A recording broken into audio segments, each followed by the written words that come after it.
Hey everybody, Chuck Barone here. It is Monday, October the 16th, 2023, and we're off and running on another week of crazy, man. I don't know, if it's me or not, but it seems like since I started doing this show, I thought the world couldn't get any crazier, and that was really one of the reasons we wanted to start doing this show, is to kind of keep everybody on a path that leads to prosperity and not some of the outcomes that people are dealing with these days of massive debt and poverty and freaking bankruptcies and all kind of other fun stuff. But it just seems like every week it's a little bit crazier, man. Now with these wars rolling here, who knows what the heck, But the markets today, I'm shrugging that off like it's just not even happening. Fascinating times, guys. Before I get rolling on the show, though, let me just take a half a second. Welcome all of you guys to the show. Thank you, as always, for your support. You guys showing up here, watching these videos, keeps us going. We really appreciate you guys. All right, so let's talk about these markets today. Stock market having a happy day, man. Charles Schwab comes in, very good earnings. Earnings season has not been a big disappointment. Companies still earning money. So the market's deciding to shrug off wars, shrug off inflation, shrug off the Fed, shrug off everything else. They're just going to focus on earnings today, so the market has a real nice bounce today. The Dow up 314 points. Nice day. 33,984. The NASDAQ jumps 160 points. 13,567. The S&P, the broader market, up 45 points. A good day for the S&P, 4373 on the S&P 500. So the stock market, nice gains all the way across the board today. Positive earnings, and ignore the negative. You'll see days like this, right? The bond market, on the other hand, trying to drag everybody back to reality here. Bonds selling off again. This bond market, what are they calling it now? Bondmageddon, right? The worst bear bond market in history, they're saying. Bonds, again, tanking today, yields jumping. The 10-year jumps 8 basis points, sitting at 4.71%. The 2-year up 4 basis points, sitting at 5.10%, so 5.1%.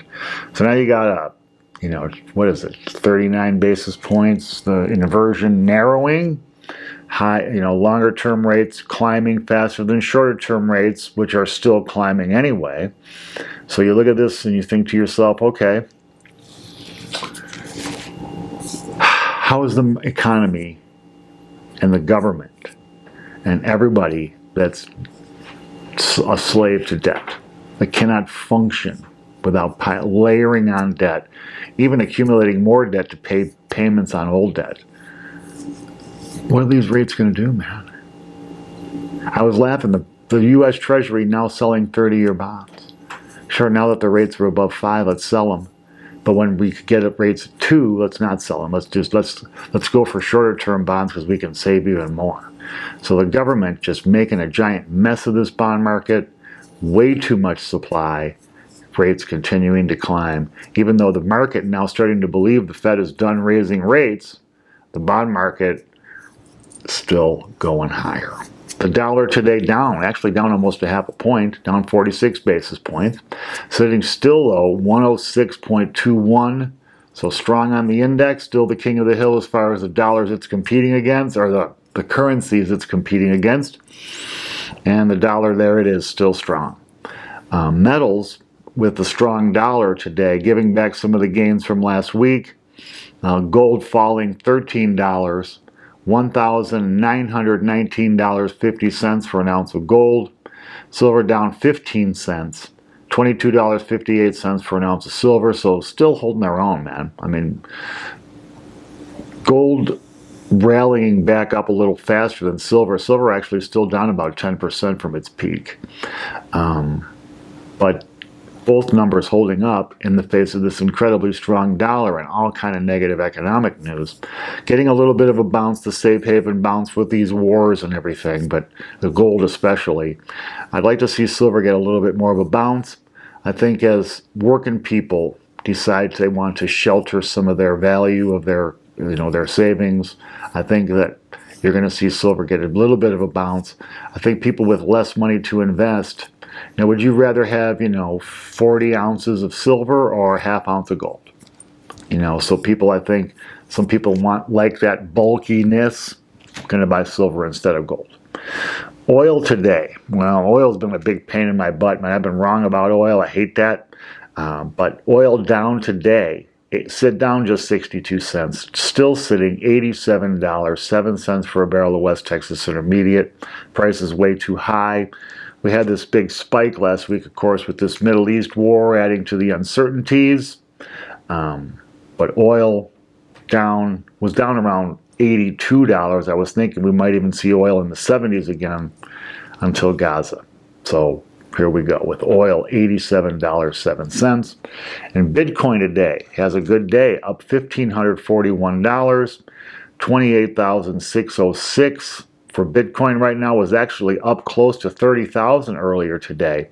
The rumor of this Blackstone ETF, I guess everybody was believing it was a done deal now. Bitcoin spikes around $3,000. Blackstone comes out and says, no, hold your horses. That's not true. It's not happening yet. So Bitcoin gives a little bit back, but still a nice bounce today, plus 1,547. And as we do every Monday, we're going to talk about the data we're going to get to this week, data that could move markets, affect your portfolio. Actually, this week is for a change.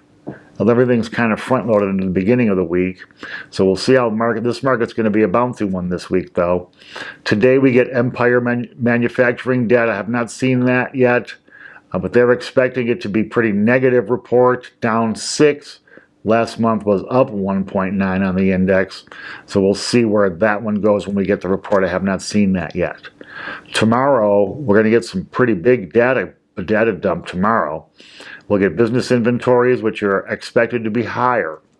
Now, this is important because as inventories grow for businesses, they tend to want to get rid of that inventory, and the way they do that is by lowering prices, putting stuff on sale. So this is an important one to watch. Inventories growing. We'll see if that continues to happen. We'll also get capacity utilization, another manufacturing statistic that we need. This is expected to be unchanged. So, the capacity that's still available, not actually being used yet, but the number was pretty high last month. We'll see where it comes in on Tuesday, tomorrow. We'll also get our industrial production numbers. Those are expected to be up.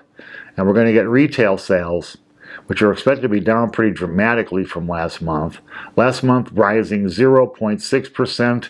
This month expected to be 0.2%. So we'll get all of that tomorrow. On Wednesday, we'll get building real estate stuff. Building permits expected to be down. Housing starts expected to be up. And we'll also get the mortgage brokers and bankers index. That is expected to be higher. New home sales leading the parade there. And Thursday, always Thursday, jobless claims expected to come in this week at 210,000 versus 209 last week.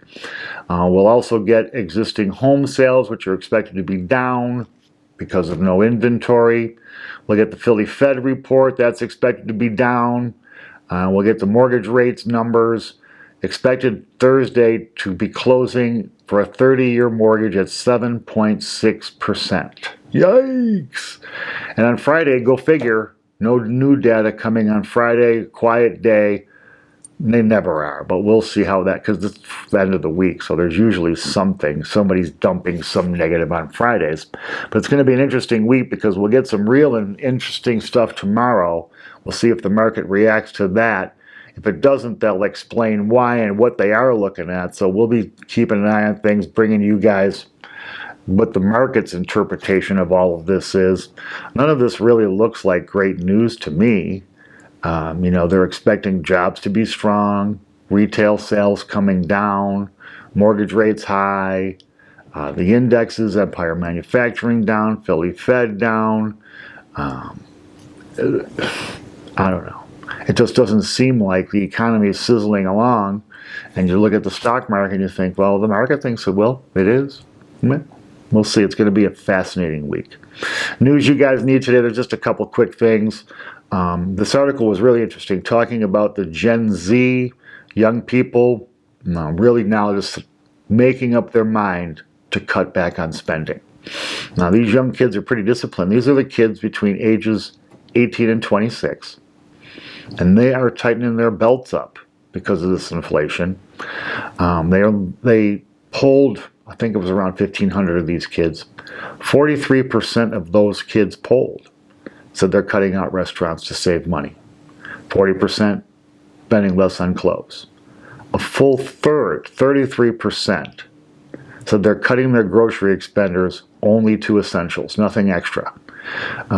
This was a really interesting article. They were saying that 40% of these Gen Zers had said in the polling that they had had a financial setback in the past year, and that setback caused them to A, either stop saving money, or B, stop saving money and additionally take on more debt.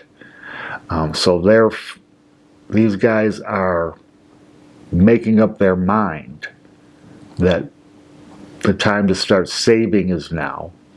It's interesting because these kids are going to be in charge pretty soon, and probably still in my lifetime. The kids are feeling very gloomy. These Gen Zers feeling very, very gloomy about the economy. A vast majority, almost 60%, said that the economy was unlikely to improve over the next year.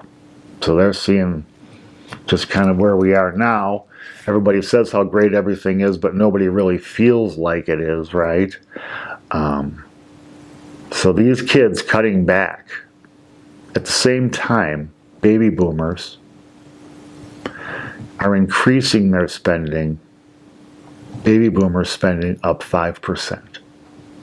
And that just goes to show you the way the world's turned since baby boomers started their young lives and their young careers, and what these kids got to go through now. What a dramatic difference it is in the amount of opportunity available to you, right? Fascinating stuff. Now, these kids, these Gen Zers, are going to be running this country, and their experiences are going to affect their decisions the way our experiences affect ours. Now, this Gen Z loaded with debt, dwindling prospects for lucrative careers. They're pulling in their horns. These kids got a lot more discipline than we do. A lot of people think these kids aren't very bright. I tell you, they're shockingly smart, and they understand the power they have because they have every bit of information the world has ever known at their fingertips. So watch these kids and let's see what they do.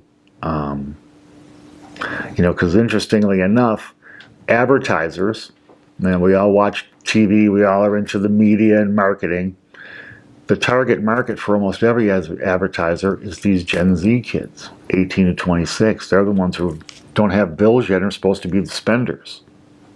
They're turning into the savers, and the old farts, the boomers, are the spenders. That's fascinating stuff. A couple of quick hitters before I go.